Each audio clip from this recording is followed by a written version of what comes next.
سلام ستړي مشئ حقمل خان یم هیله ده چې ټول به ښه وئ روغ جوړ خوشحاله به وئ نن غواړم د پښتو د پنځو یاګانو په اړه لنډې خبرې درسره وکړم یاګانې ولې مهمې دي ګورئ که چیرې موږ غواړو چې خپل مطلب تر نورو پورې په لیکنۍ بڼه باندې په سمه توګه ورسوو نو پنځه یاګانې موږ باید زده وي او که چیرې مثال موږ لیکل کوو نو موږ باید په لیکنه کې پنځه یاګانې سمې مراعات کړو ځکه چې موږ که چیرې یوه یا هم غلطه کړو نو معلومه خبر ده خلک راته د بې سواده په سترګه ګوري نو که چیرې غواړو چې خلک راته په درنه سترګه ګوري په لیکنه مو باور وکړي په خبرو مو باور وکړي او هغه متن چې تر خلکو رسوو خپل مفهوم تر خلکو رسوو نو باید صحیح ولیکو نو دا چې صحیح لیکل باید وکړو نو ضرور ده چې پنځه واړه یاګانې هم زده کړو تر څنګ ورسره ځینې کسان غواړي متن کې ایډیټ وکړي د خلکو ورته مقالې ایډیټ کړي کتابونه ورته ایډیټ کړي نو ضرور ده چې د هغوی هم پنځه یاګانې په سمه توګه زده وي که څه هم نور موضوعات هم ډېر دي خو دا یاګانې یوازینۍ هغه موضوع ده چې موږ کولی شو د یوې یا د کارولو په ځای بله یا راوړو نو د کلمې معنا تغییرېږي د کلمې مفهوم تغییرېږي نو بیا د خپل اصلي هدف په ځای به موږ یو بل هدف وړاندې کړی وي چې مثال هغه به بیا دغو موضوع سره سم نه وي راغلی نو که چیرې غواړئ چې یاګانې په سمه توګه زده کړئ په ډېرو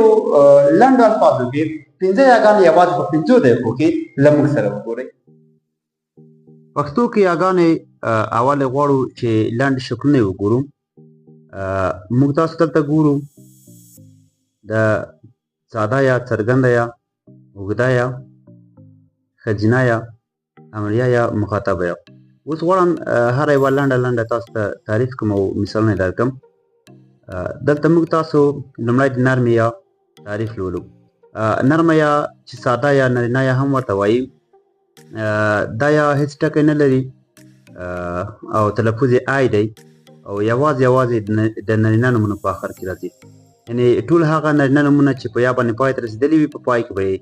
نرمه یا ساده یا نرینه یا هم بټک یا راځي چې تلفظ یې هم آی دی لکه دلته موږ مثالونه ګورو موږ تاسو ګورو د نرم یا مثالونه لکه سړی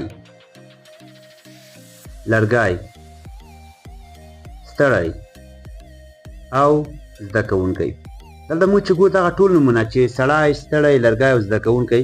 ټول په نرمه یا باندې پای ته رسېدلي دي نو ځکه هم نرینه نومونه دي د دې نه وروسته ورځو څرګنده یا ته لومړی تعریف غواړو چې وګورو دلته موږ وایو څرګنده یا چې لنډه یا هم ورته وایي هغه یا ده چې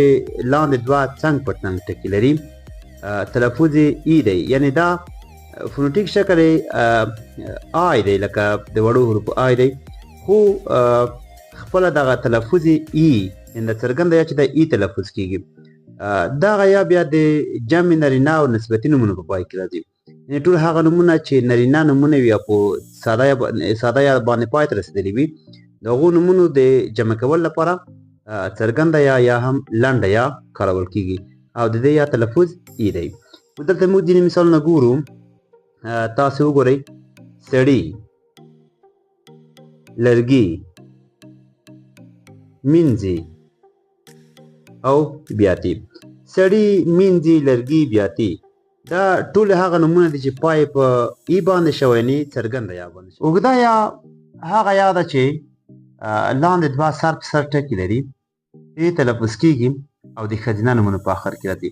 یعنې ټول هغه نومونه چې په ای باندې پای ته رسېدلي وي هغه به ښځینه نومونه وي صحیح ده دلته نور مثالونه هم ګورو د اوږدې یا مثالونه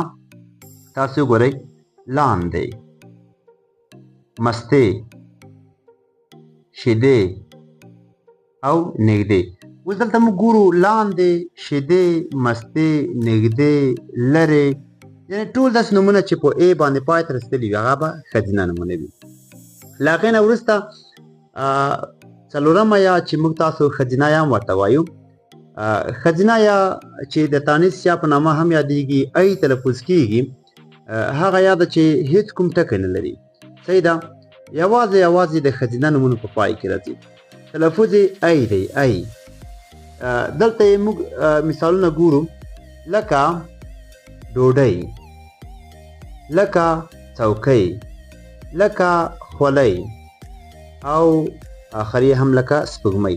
اوس موږ ګورو ډوډۍ څوکۍ سپوږمۍ او خولۍ ټول په ښځینه یا باندې پای ته رسېدلي دي او ای ای تلفظ کیږي یعنی هغه نومونه چې په ای باندې پای ته رسېدلي وي هغه ښځینه نومونه دي سمه ده بله یا امریه یا ده امریه یا چې فعلي یا هم ورته وایي ای تلفظ کیږي هغه یا ده چې هیڅ کوم ټکی نه لري په سر باندې یوه همزه لري یوازې د امریه فعلونو په پای کې راځي یعنی ټولو هغه فعلونو کې چې هغه امر کوي لکه وایي چې وخورئ وڅښئ کینئ ولیکئ مه لیکئ په پای کې به یې ټولو کې امریه یا راځي یعنی همزه واله یا به راځي صحیح دا تلفظ یې هم ای دی تاسو به اوس وایئ چې د ښځینه یا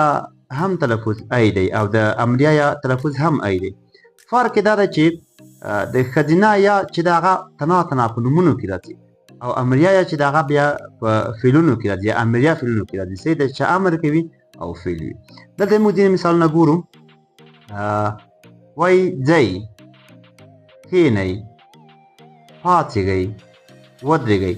دلته موږ ځئ کښېنئ پاڅېږئ ودرېږئ فعلونه وینو چې په همزه واله یا امریه یا باندې پای ته رسېدلی او تلفظ یې هی نشی لکه د ښځینه یا داسې دی خو فرق دا دی چې دلته فعلونه دي امریه یا کې راځي او هغلته بیا نومونه دي او ښځینه یا پکې راځي نو هیله ده چې یاګانې مو زده شوي وي یوازې په 5 دقیقو کې نو تر بیا او نورو ویډیوګانو پورې هم له موږ سره پاتې شئ د پاملرنې مو نړۍ مننه